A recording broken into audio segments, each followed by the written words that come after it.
हम सभी ज़िंदगी में कभी ना कभी कोई प्रॉपर्टी लेते हैं या बेचते हैं। प्रॉपर्टी लेने या बेचने में पैसों का ट्रांजैक्शंस होता है। हम सबको पता है कि हम कभी भी पूरा पेमेंट ना लेते हैं ना देते हैं। पहले एक एडवांस पेमेंट करते हैं जिसे हम कहते हैं साई पेटा। इसके लिए हम सेल एग्रीमेंट करते हैं, फिर बाकी पेमेंट लेकर या देकर रजिस्ट्री करवाते हैं जिसे हम सेल डीड करते हैं। अक्सर ऐसा देखा गया है कि सेल एग्रीमेंट होने के बाद दोनों पार्टीज के रिश्तों में खटास आ जाती है। अगर प्रॉपर्टी के भाव बढ़ गए हैं या प्रॉपर्टी के भाव घट गए हैं तो उस कंडीशन में बेचने वाला खरीदने वाले का मन पलट जाता है। वो ये सोचता है कि अब मैं रजिस्ट्री क्यों कराऊं या बाकी के पैसे क्यों दूं, और अक्सर उन दोनों पार्टीज के बीच में आपस में आपराधिक मुकदमे हो जाते हैं, एफआईआर दर्ज हो जाती है। ऐसा हमने अक्सर देखा और एज ए लॉयर में ऑलमोस्ट रोज ऐसे केसेस में अपेयर हो रहा हूँ। तो हमने सोचा क्यों नहीं आज हम इस पर एक वीडियो बनाएं और आपको बताएं कि 2024 में सुप्रीम कोर्ट ने एक लैंडमार्क जजमेंट दिया है और इस पूरे मुद्दे को सॉल्व कर दिया है और बता दिया है कि प्रॉपर्टी के इस तरह के मैटर्स में क्या एफआईआर चल सकती है या नहीं। उस जजमेंट को जानने के लिए इस वीडियो को आपको अंत तक देखना होगा। इस वीडियो को अगर आपने अंत तक देख लिया तो आप प्रॉपर्टी और आपराधिक कानून के सारे कॉन्सेप्ट से आप क्लियर हो जाएंगे। Welcome back to channel. मैं हूं आपका अपना वकील दोस्त एडवोकेट नमन मनोज और आप मेरे साथ देख रहे हैं लीगल शॉर्ट्स।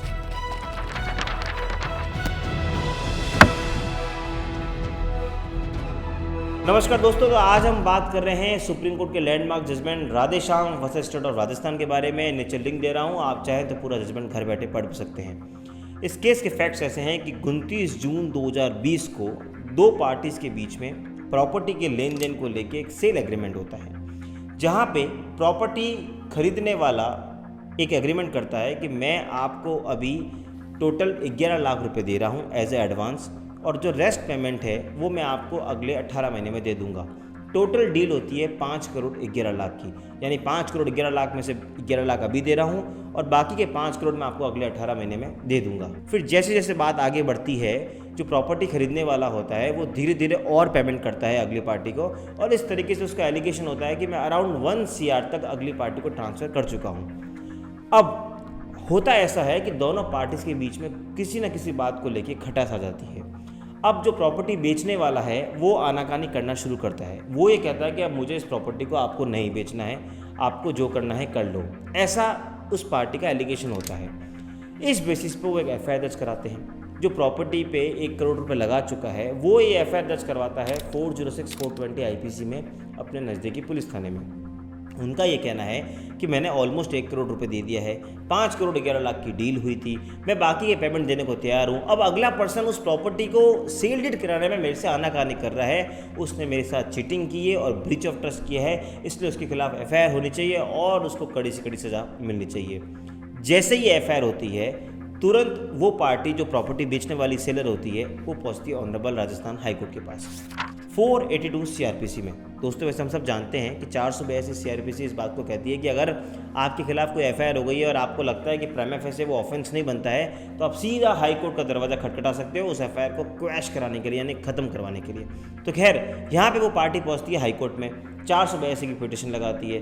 दोनों पार्टीज को सुनने के बाद ऑनरेबल राजस्थान हाईकोर्ट उस एफआईआर में इंटरफेयर करने से मना कर देती है। ऑनरेबल राजस्थान हाईकोर्ट का मानना ये होता है कि नहीं, आपने चीटिंग और ब्रीच ऑफ ट्रस्ट तो किया ही है, इस कारण से हम एफआईआर क्वैश नहीं करेंगे। इस बात से एग्रीड होकर वो पार्टी पहुंचती है सुप्रीम कोर्ट। सुप्रीम कोर्ट में उनके कई सारे कंटेंशन होते हैं। उनका पहला कंटेंशन होता है कि अगर अगली पार्टी ने मुझे पैसे दिए भी हैं तो उसके लिए उन्हें सिविल सूट फाइल करना चाहिए, इसमें कोई क्रिमिनल इंटेंट नहीं है। और दूसरा, इसके लिए ऑलरेडी उन्होंने सिविल सूट फाइल कर दिया है, तो अब आप 406/420 IPC की प्रोसीडिंग्स को चला के क्या करेंगे। और तीसरा, उनका ये कंटेंशन था कि 406/420 के लिए आपको इंटेंशन देखा जाना चाहिए, लेकिन ये कमर्शियल ट्रांजैक्शन था, there was no intention to cheat him. तो इस बेसिस पे उन्होंने आर्ग्यूमेंट किया। ऑब्वियस सी बात है, जो रिस्पोंडेंट है, जो सामने वाली पार्टी, वो ये आर्ग्यू कर रही थी कि हमने इतना पैसा दे दिया है, अब वो प्रॉपर्टी हमारे नाम पे ट्रांसफर नहीं कर रहे, उन्होंने हमसे धोखे में रख के पैसा ले लिया, इसलिए उनके खिलाफ एफआईआर चलनी चाहिए। सुप्रीम कोर्ट ने दोनों पक्षों की बात सुनी। सुप्रीम कोर्ट ने कहा कि हम वापस ये टाइम आ गया है कि इस बात को दोहराएं कि कमर्शियल ट्रांजैक्शन और क्रिमिनल इंटेंशन में फ़र्क होता है। देयर इज़ अ डिफरेंस कि ब्रीच ऑफ ट्रस्ट और चीटिंग और एक ब्रीच ऑफ कॉन्ट्रैक्ट में। सुप्रीम कोर्ट ने बोला कि अगर किसी पर्सन ने अगली पार्टी को प्रॉपर्टी खरीदने के लिए पैसा दे भी दिया है और अगर अगली पार्टी वो प्रॉपर्टी उसके नाम नहीं कर रही है तो उसके पास एक रेमेडी है सिविल लॉ में, वो सिविल रेमेडी को अवेल करके सिविल कोर्ट में सूट फॉर स्पेसिफिक परफॉर्मेंस डाल सकता है, जहां वो ये कह सकता है कि मैंने ये पैसे दे दिए हैं, बाकी मैं पैसे देने को तैयार हूं। सिविल कोर्ट से ये रिक्वेस्ट है कि अगले पार्टी को डायरेक्शन दी जाए कि वो मेरे नाम में प्रॉपर्टी ट्रांसफर करे। तो आपके पास ये रेमेडी है। तो जब आपके पास सिविल रेमेडी है तो आप इस क्रिमिनल रेमेडी में नहीं आ सकते। और इस केस के फैक्ट्स के मुताबिक भी अगले पार्टी ने जब सूट फॉर स्पेसिफिक परफॉर्मेंस डाल दिया है, उसने सिविल रेमेडी अप्रोच कर दी है, तो ये सिर्फ एफआईआर इसलिए कराई गई ताकि आप प्रेशर क्रिएट कर सकें। It's arm twisting mechanism, supreme court ने इसको नाम दिया। सुप्रीम कोर्ट ने कहा कि अक्सर हम देखते हैं कि प्रॉपर्टी के मैटर्स में लोग सिविल सूट भी फाइल कर देते हैं और क्रिमिनल प्रोसीडिंग्स भी चालू कर देते हैं, सिर्फ इसलिए ताकि पुलिस दबाव बनाए और पैसा निकलवा दें। सुप्रीम कोर्ट ने यहाँ पे 406 420 आईपीसी को भी डिटेल में डिस्कस किया। सुप्रीम कोर्ट कहती है कि 420 आईपीसी बात करता है चीटिंग की।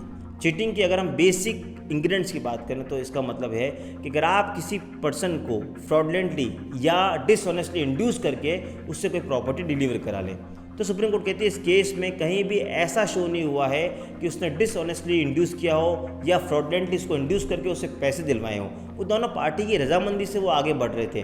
तो basically it's a commercial contract, not there was a case of intention. Secondly, Supreme Court कहती है कि as far as section 406 IPC concern जो बात करता है ब्रीच ऑफ ट्रस्ट की, तो सुप्रीम कोर्ट कहती है कि ब्रीच ऑफ ट्रस्ट का पहला एलिमेंट होता है कि आप किसी को कोई अपनी प्रॉपर्टी एंट्रस्टमेंट करें, प्रॉपर्टी किसी को दें और वो उसका मिसयूज करें। तो सुप्रीम कोर्ट ने कहा कि यहाँ कौन सी आपको प्रॉपर्टी दे दी, आपको एक पैसा दिया गया है, वो एक कमर्शियल ट्रांजैक्शन है, वो मनी ट्रांजैक्शन है, सिर्फ किसी को एडवांस पेमेंट करना कोई भी ब्रीच ऑफ ट्रस्ट नहीं माना जा सकता। तो सुप्रीम कोर्ट ने बोला कि there is no criminal intent और इसलिए 406 420 आईपीसी नहीं बनता। इन सारी बातों को डिस्कस करने के बाद सुप्रीम कोर्ट ने उनकी पिटिशन अलाउ करी और एफआईआर को क्वैश किया। सुप्रीम कोर्ट ने ये बात साफ कही कि इसमें हम ये नहीं कह रहे कि कौन सही है कौन गलत है, लेकिन क्रिमिनल कोर्ट इसको डिसाइड नहीं कर सकती, एफआईआर नहीं चल सकती। मुझे उम्मीद है आपको ये वीडियो पसंद आया होगा। और एक और जरूरी अनाउंसमेंट आपको मैं कर दूं, अगर आपके जीवन में कोई कानूनी समस्या है या आपको कोई ओपिनियन चाहिए, नीचे लिंक दे रहा हूँ, उस लिंक पर क्लिक करके घर बैठे मुझसे आप कानूनी राय ले सकते हैं। और ऐसे कंटेंट आपको पसंद आ रहा है तो इस चैनल को सब्सक्राइब कर लीजिए। मुझे उम्मीद है आपको ये वीडियो पसंद आया होगा। मिलेंगे अगली बार इसी तरह के वीडियो के साथ, तब तक के लिए जय हिंद, जय भारत।